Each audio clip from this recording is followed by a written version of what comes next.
అందరికి నమస్తే. VTV voice for the political ఛానల్కు స్వాగతం.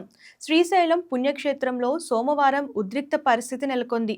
క్యూ లైన్లలో ఉన్న భక్తులు, శివస్వాములు అధికారుల తీరుపై తీవ్ర ఆగ్రహం వ్యక్తం చేశారు. ఉదయం 5 గంటల నుంచి క్యూ లైన్లో వేచి ఉన్న దర్శనం జరగకపోవడంపై శివస్వాములు అధికారులపై మండిపడ్డారు.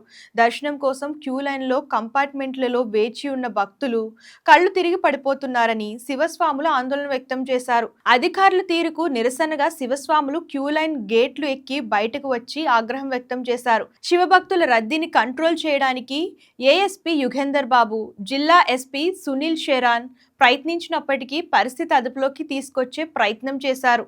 దీంతో ఏఎస్పీ యుగేందర్ బాబు లాఠీతో బెదిరిస్తూ శివదీక్ష భక్తులను చెదరగొట్టి కంట్రోల్లోకి తెచ్చారు. సో ఇంతకీ ఈ శివస్వాముల పైన లాఠీ చార్జ్ చేయడం ఎంతవరకు కరెక్ట్ అంటారు? అలాగే పోలీసులు కూడా భక్తులు అంటే శివస్వాములు కానివ్వండి, భక్తులు కానివ్వండి, ఉదయం తెల్లవారుజాము నుంచి 5 గంటల నుంచి క్యూ లైన్లో ఉన్నా కూడా దర్శనం అనేది జరగలేదు.